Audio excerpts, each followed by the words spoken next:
By the time summer arrived in Florida in 2026, the state's death chamber at Raiford had already become something the rest of the country was watching closely. 6 executions in the first 4 months of the year. A governor signing warrants at a pace no Florida governor had ever attempted, and it wasn't slowing down. Between May and the end of July, 6 more men would be strapped to that same steel gurney. A rookie police officer's wife who never made it out of her own backyard, an infant girl found in a pond, a teenager who vanished after a New Year's Eve party, an 11-year-old girl last seen getting into a patrol car. And then, on a single Tuesday in July, something Florida hadn't done in over 60 years. 2 executions, 5 hours apart, on the same day. Before we go there, here's what we want to know from you. By the end of this video, Florida will have executed 12 people in a single calendar year, a modern state record shattered in real time. Do you think a state moving this fast is delivering overdue justice, or moving too quickly for a system that's supposed to be careful? Type your answer in the comments before you watch the rest, because where you land might change by the end. Now, let's go back to a rainy Thursday evening in May, and a case with an unidentified fingerprint that's never been explained. Case 7. Richard Andrew Knight, Jr. Executed May 21, 2026. Age 47, Coral Springs, Florida. The year 2000. Richard Knight was living with his cousin, Hans Mullings, in a Coral Springs apartment, an arrangement that put him under the same roof as Mullings' girlfriend, 24-year-old Odessia Stevens, and her 4-year-old daughter, Hanessia Mullings. Whatever tension had been building inside that apartment, whatever grievance or rage Knight was carrying, it detonated into a double homicide that left both a young mother and her small child dead. Prosecutors built their case around physical evidence at the apartment and Knight's connection to the household. He was arrested in August 2001, and in March 2007, nearly 7 years after the killings, he was sentenced to death. That gap alone tells you something about how long capital cases can take just to reach a first verdict, before a single appeal has even been filed. Here's where Knight's case becomes genuinely complicated and worth sitting with for a moment, because it's not a simple story. Knight's defense team, and later a network of anti-death penalty advocates, argued for years that the jury which sentenced him to death never heard the full picture of his life.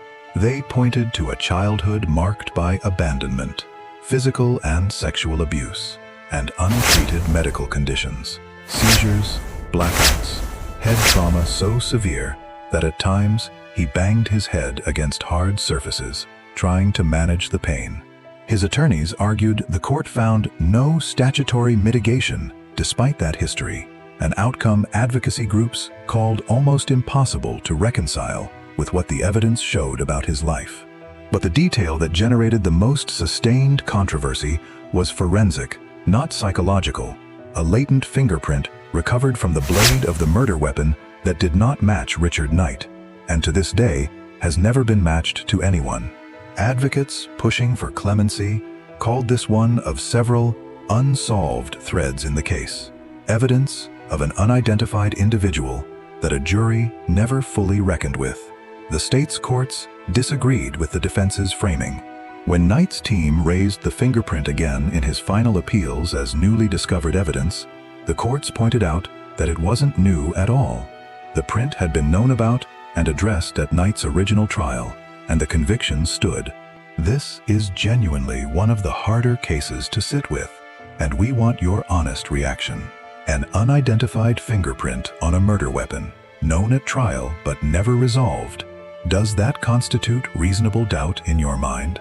Or is it the kind of loose thread that exists in nearly every case and doesn't actually undermine the conviction? Let us know in the comments, because reasonable people, including several of the jurors and judges in this exact case, disagreed on that very question. Knight's execution was originally opposed by advocacy groups, who also flagged something else. Billy Kearse's execution back in March, Case 3 from Part 1 of this story, had taken nearly 24 minutes, roughly twice Florida's average. Advocates argued the state was moving through its death warrants faster than its own execution protocol could reliably support, and that Knight's case shouldn't proceed until those concerns were independently reviewed. The courts allowed the execution to proceed anyway. On the evening of May 21, 2026, rain fell steadily outside Florida State Prison as protesters gathered along the road leading to the facility. Inside, Richard Knight was already strapped to the gurney, arms extended, IV line in place, when the curtain rose at the scheduled 6 p.m. execution time. Asked by the warden for a final statement, Knight said, "I want to give thanks to Yahweh, who is the Most High." The lethal injection began immediately. Knight closed his eyes and barely moved as the drugs took hold. Roughly 10 minutes later, a medic entered the chamber, and Richard Andrew Knight Jr. was pronounced dead at 6:13 p.m. Outside, in the rain, opponents of the execution held a prayer service. A 76-year-old reverend who had protested Florida executions since 1996 stood among them, arguing that even a crime as devastating as the murder of a mother and her 4-year-old daughter didn't make an execution dignified. Not far away, another man played music, Dolly Parton, The Beatles, specifically to drown out the protest songs, a small, strange collision of two entirely different ways of grieving the same string of deaths. Case 8. Andrew Richard Lukeart, executed June 2, 2026, age 53. 12 days after Knight's execution, Florida carried out one of the most difficult cases of the entire year, not because the facts were in dispute, but because there was almost nothing to dispute at all. Jacksonville, Florida, February 1996. Andrew Lukeart was watching his girlfriend's 5-month-old daughter, Gabrielle Hanshaw, while his girlfriend cared for her older child, who'd been sick. At some point that day, Lukeart drove away from their home, and when his girlfriend went looking, the baby was gone. Lukeart called her about 30 minutes later with a story. Gabrielle had been kidnapped, and he was chasing the kidnapper. "Tell the police," he said. It was a lie, and not a particularly durable one. That evening, Lukeart was found in a neighboring county after driving his car off the road. The next day, under questioning, the story collapsed entirely. Lukeart told investigators that Gabrielle had died after he dropped her on her head and then shook her, and that he panicked and threw her body into a pond. Law enforcement searched the water and recovered the child's remains. The medical examiner's findings were devastating in their specificity. Gabrielle had suffered 5 separate blows to the head, 2 of which caused skull fractures. This wasn't a single tragic accident. It was sustained, repeated violence against a baby who had no capacity to defend herself, followed by a calculated attempt to hide what had happened and construct a cover story that could have sent police chasing a fictional kidnapper while the real perpetrator walked free. Lukeart was convicted of first-degree murder and aggravated child abuse in 1997 and sentenced to death. He spent the following 3 decades on Florida's death row, and unlike several of the men executed alongside him in 2026, he didn't spend those years mounting an innocence claim. He had confessed. His late appeals instead focused on the mechanics of his execution, arguing that medication he was taking could interfere with how his body processed the lethal injection drugs. The Florida Supreme Court denied those appeals the week before his scheduled execution, and the U.S. Supreme Court denied his final appeal the day before. Here's a question worth pausing on, because it cuts to something psychologically real about how the justice system treats different kinds of guilt. When a defendant confesses completely, offers no innocence claim, and simply accepts responsibility for the crime, should that count for anything in sentencing? Or does the severity of a crime against an infant override every other consideration? We'd genuinely like to know how you'd weigh that. Tell us below, and then let's finish this one, because what happened in that execution chamber says something too. On June 2, 2026, Andrew Richard Lukeart declined a last meal and received no visitors in his final hours, though he did meet with a spiritual advisor. When the curtain rose at 6 p.m., he was already strapped to the table, a priest seated at the foot of it, praying over him as he waited. When the warden asked if he had a final statement, Lukeart raised his head, looked toward a small group seated in the front row of the viewing gallery, and said, "I'm sorry." Then he recited a line of scripture, the words attributed to Jesus during the crucifixion, asking forgiveness for those who didn't understand what they were doing. He was pronounced dead at 6:19 p.m. Gabrielle Hanshaw's mother attended the execution. She declined to make a statement afterward. Some silences say more than any statement could. Case 9. Dusty Ray Spencer. Executed June 25, 2026. Age 74. If Lukeart's case was defined by a single, sudden act of violence, Dusty Ray Spencer's case is defined by the opposite. An escalation that unfolded in plain sight over weeks while the people around it tried and failed to stop it in time. Orange County, Florida. Late 1991 into January 1992. Dusty Spencer had married Karen Spencer, and by the final months of 1991, their relationship had become something dangerous. In December 1991, Spencer was arrested for choking his wife and threatening to kill her. He went to jail. And from inside that jail cell, according to court records, he called Karen and made her a promise that when he got out, he was going to finish what he'd started. He kept that promise almost exactly. On January 18, 1992, Spencer attacked Karen in front of her teenage son, striking the boy with a clothes iron when he tried to intervene to protect his mother.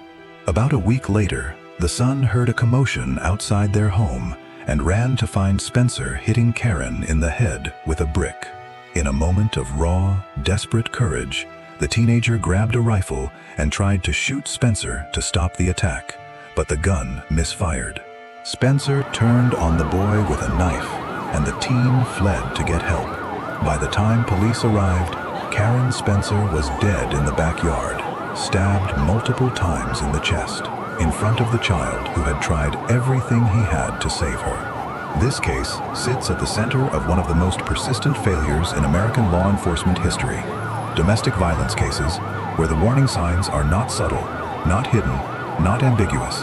An arrest, a documented threat, a promise made from inside a jail cell, and the system still doesn't move fast enough to prevent the outcome everyone could see coming. Spencer had been arrested weeks before the murder for the exact behavior that ended in his wife's death.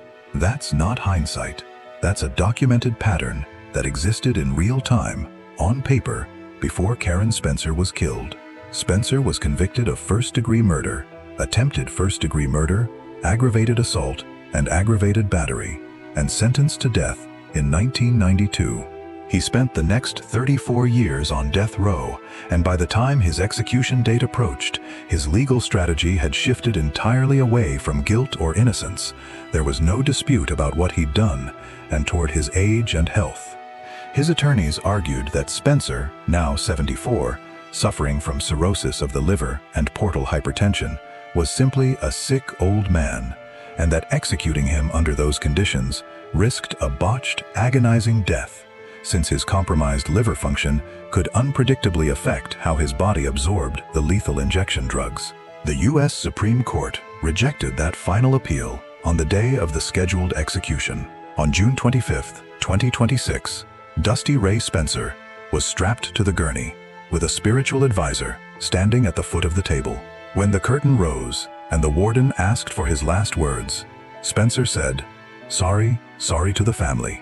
Into thy hands I commit my spirit and my soul. I'm on my way, Lord. I'm on my way.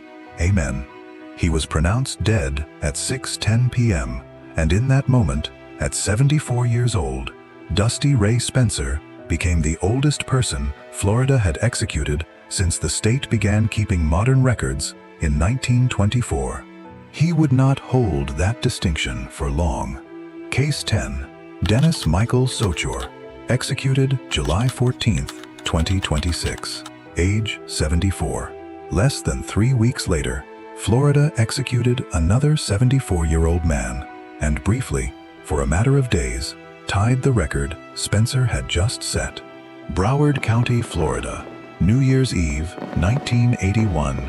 Into the first hours of 1982, Dennis Sochor, a former Army paratrooper, was out at a lounge on New Year's Eve when he crossed paths with 18-year-old Patricia Gifford, who was celebrating the holiday with a friend. What happened between them in the hours that followed ended on January 1st, 1982, with Patricia Gifford dead, kidnapped and strangled after she refused Sochor's sexual advances. An 18-year-old girl, out celebrating the start of a new year with a friend, encountering a man at a bar, and never coming home. It's one of the oldest and most devastating patterns in true crime. An ordinary night, an ordinary social encounter, curdling without warning into the last hours of a young life. Sochor was convicted of first-degree murder and kidnapping.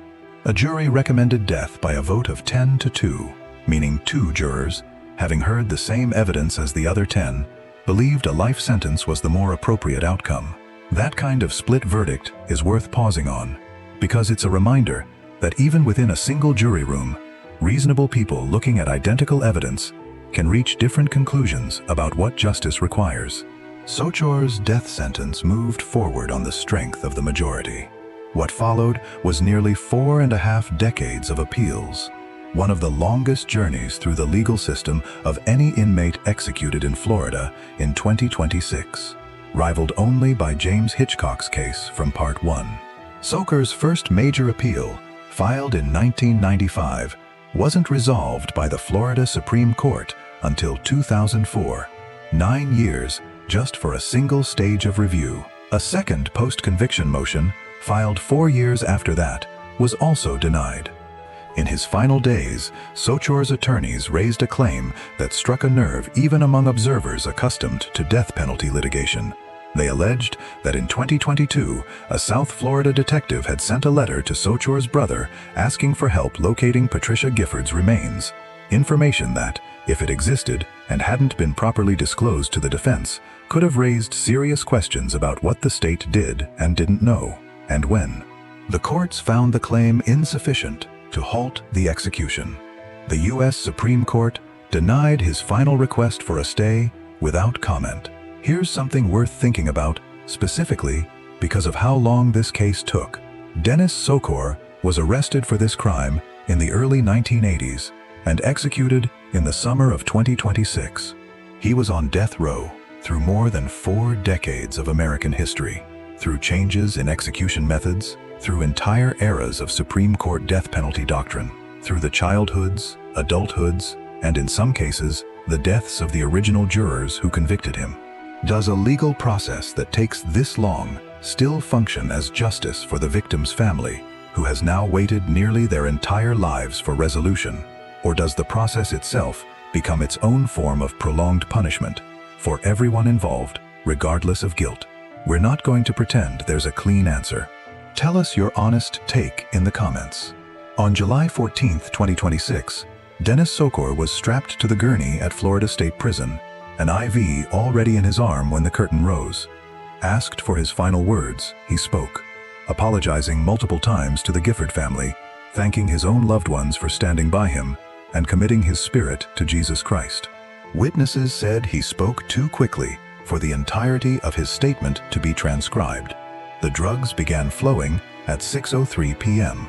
Sochor underwent roughly a minute of heavy breathing, followed by several seconds of sputtering before going still. He was pronounced dead at 6:16 p.m. For a few days, Dennis Sochor held the record Dusty Spencer had set just weeks earlier, the oldest man Florida had ever executed. Both records would be broken again before the summer was over, in a single, extraordinary day that Florida hadn't seen the likes of in over 60 years. Case 11 and 12, the double execution. James Arne Duckett and Dominic Anthony Occhicone, executed July 28, 2026. This is the case that made national headlines, not just for what these two men did, but for what the state of Florida chose to do on a single Tuesday in July: execute both of them 5 hours apart at the same prison. It was the first double execution Florida had carried out since 1964.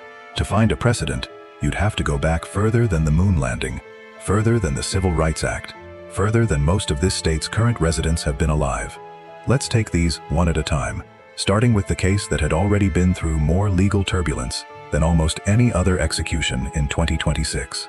James Aaron Duckett, 68. The murder of Teresa Mae Maccabee. We're going to be careful and deliberate with this case, because it involves a child, and because, unlike most of the cases in this documentary, Duckett went to his death still maintaining, publicly and consistently, that he did not commit this crime. Both of those facts deserve to be handled with weight. Mascot, Florida, May 12, 1987. 11-year-old Teresa Mae Maccabee walked to a convenience store to buy a pencil.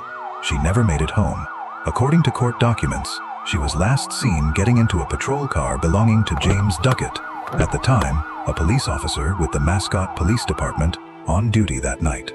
Her body was found the next day in a lake less than a mile from the store. The medical examiner determined she had been sexually assaulted, strangled, and drowned. We won't go further into the specifics of the assault itself. What matters for understanding this case, and why it remained contested for nearly 40 years, is how the state built its case against a police officer accused of using his badge and his patrol car to abduct and kill a child in his own jurisdiction. The evidence prosecutors presented was circumstantial but layered, what investigators described as commingled fingerprints, belonging to both Duckett and Teresa found inside his patrol car, and tire tread patterns at the location where her body was recovered that matched his vehicle. An eyewitness, a teenage girl, testified in a way that helped place Duckett with Teresa. A jury recommended death by a vote of 8-4, and Duckett was sentenced to die for the crime. But this case never fully settled, and that's what makes it different from almost everything else in this documentary. Decades later, the eyewitness whose testimony had helped convict Duckett recanted, telling advocates that her original account had been false. The product, she said, of pressure from investigators who she claimed had threatened to take her newborn baby away if she didn't cooperate. Anti-death penalty organizations also pointed to the microscopic hair comparison evidence used at trial, a forensic technique that federal authorities would later determine, decades after Duckett's conviction, had been scientifically unsound and routinely overstated in courtrooms across the country during that era. Advocacy groups argued that between the recanted testimony and the now discredited forensic method, no physical evidence conclusively proved Duckett's guilt. Duckett's execution had originally been scheduled for March 31, 2026, which would have placed it in part 1 of this story. Instead, just before that date, the Florida Supreme Court issued a stay to allow for DNA testing of biological evidence recovered from the victim's clothing, evidence the defense argued could finally resolve the question of Duckett's guilt one way or the other, using science that simply hadn't existed with the same precision in 1987 and 1988 when he was originally tried. The results came back inconclusive, not exculpatory, not confirming. Inconclusive, the scientific equivalent of a case that refuses to fully close, even with modern tools pointed directly at it. With no clear answer from the DNA, the Florida Supreme Court lifted the stay on July 8, 2026, allowing the jury's original verdict to stand. Governor DeSantis signed a new death warrant, and this time, Duckett's execution was scheduled for the same day as a second man's, an 80-year-old named Dominic Occhicone, a decision made, according to Duckett's own advocates, without the standard 30-day window typically given to allow courts to fully review pending motions before an execution proceeds. Before we tell you what happened in that chamber, here's the question this case forces on anyone paying attention. DNA testing that comes back inconclusive doesn't prove innocence, but it doesn't confirm guilt either. When forensic science can't settle a case one way or the other, and part of the original evidence has since been scientifically discredited, should that uncertainty be enough to halt an execution altogether? Or does a jury's original verdict, reached decades ago with the tools available at the time, still stand as the final word? This is one of the most genuinely contested questions in the entire American death penalty system. We want to hear where you land, honestly, in the comments below. On July 28, 2026, at noon, James Duckett was executed by lethal injection. When the warden asked if he had a final statement, Duckett responded simply, "No, sir." Witnesses reported that minutes into the execution, the warden shook him and shouted his name, and Duckett showed no response. He was pronounced dead at 1:19 p.m., the 11th person executed in Florida that year, and, according to state officials, the 12th execution, counting Occhicone's later that same day. Afterward, Teresa Maccabee's family spoke to reporters. Her mother, Dorothy Tula, had waited nearly 4 decades for this moment. "I'm glad all this is done," she said. "I've been waiting 40 years to have him dead." Teresa's cousin, Tracy McFall Buskirk, put words to something that had clearly weighed on the family for years: the specific betrayal of a man sworn to protect the public using that authority instead. "This man took advantage of his badge," she said. Whether James Duckett was guilty of the crime that ended his life is a question that, even now, doesn't have a universally agreed-upon answer.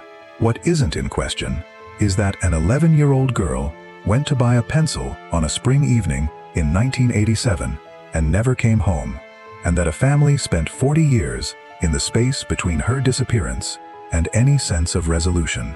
Dominic Anthony Occhicone, 80. The murder of Raymond and Martha Artzner.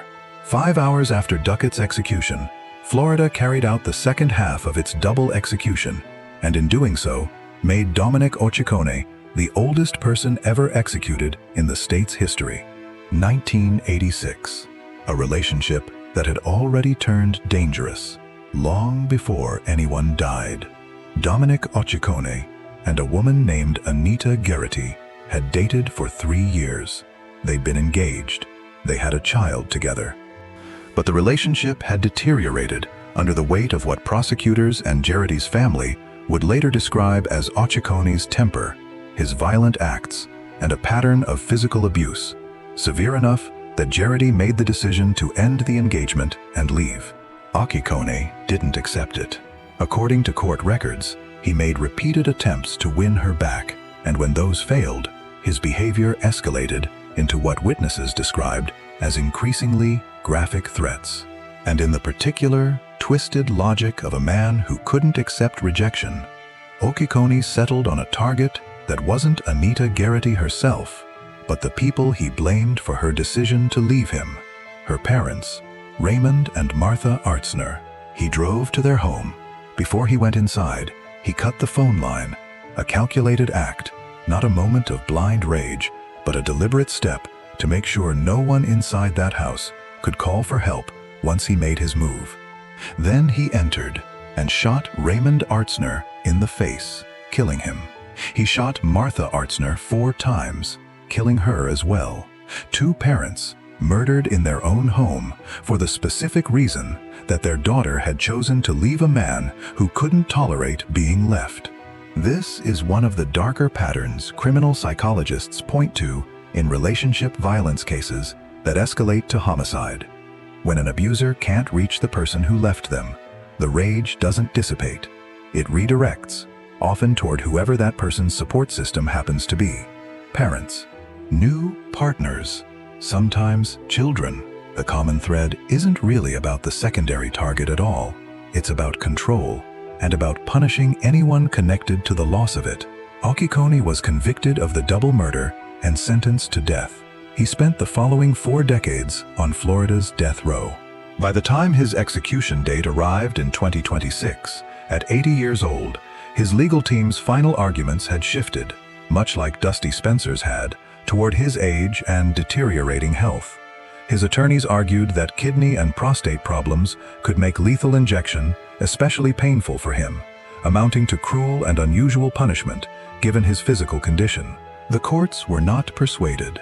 At 80 years old, Occhicone became, by a wide margin, the oldest person Florida has executed since the state began modern record-keeping a century ago, surpassing both Dusty Spencer and Dennis Sochor, who had each briefly held that distinction earlier the same summer. Nationally, only one older inmate has ever been executed in the modern era of American capital punishment: 83-year-old Walter Moody Jr., put to death in Alabama in 2018 for a wave of mail bombings decades earlier that killed a federal judge and wounded a civil rights attorney. Before we close this one out, and it's the last question we're going to ask you in this documentary, so make it count, an 80-year-old man, 40 years removed from the crime, physically frail enough that his own attorneys argued the execution itself could constitute cruel and unusual punishment. Is there a point at which age and time make an execution feel less like justice and more like something else entirely? Or does the severity of what Occhicone did, murdering two parents in their own home, specifically because their daughter left him, mean that number on a calendar should never factor in at all? Comment your honest answer. We read every one of them. On July 28, 2026, at 6 p.m., Dominic Occhicone was executed by lethal injection at Florida State Prison, 5 hours and change after James Duckett had died in the same chamber. It was, as multiple outlets and advocacy groups noted, the first time Florida had carried out 2 executions in a single day since 1964, more than 60 years earlier. Advocacy organizations that opposed the death penalty were blunt in their criticism, arguing that scheduling 2 executions on the same day showed little regard for the solemn, necessary process surrounding a condemned person's final days, and little regard, too, for the corrections staff who were now being asked to carry out more executions at a faster pace than at any point in Florida's history. By the end of July 2026, Florida had executed 12 people in a single calendar year, already ahead of the pace that had made 2025 a record-breaking 19 execution year in its own right. 6 of those 12 executions are the ones we've walked through today. A man convicted on the strength of an unidentified fingerprint that's never been matched to anyone. A man who confessed completely to killing an infant and asked for nothing but forgiveness in his final words. A husband who kept a threat he made from inside a jail cell. A former paratrooper who outran justice for over 4 decades. And 2 men. One, a police officer who never stopped saying he was innocent. One, a rejected fiancé who murdered the parents of the woman who left him. Executed 5 hours apart on a Tuesday for the first time in Florida in over 60 years. Behind every one of these 12 names, in both parts of this story, is a name that matters more. Michael Sheridan, Virgie Langford, a police officer, a young mother, a neighbor, a 13-year-old girl, Odessia Stevens, and 4-year-old Hanessia Mullings, 5-month-old Gabrielle Hanshaw, Karen Spencer, Patricia Gifford, 11-year-old Teresa May Maccabee, Raymond and Martha Artsner. 12 executions, 14 victims whose lives ended long before their killers did, and a state that, by the time 2026 closes, may set a record that stands for a very long time. If you made it this far, you clearly care about these stories being told accurately and with the weight they deserve, not flattened into headlines. That's exactly what we try to do here every week. So if you haven't already, subscribing helps more of these get made. And we'd genuinely like to know, out of all 12 men across both parts of this documentary, which case do you think deserved the most scrutiny before that curtain ever went up? Let us know below. We read every comment, and it shapes what we cover next.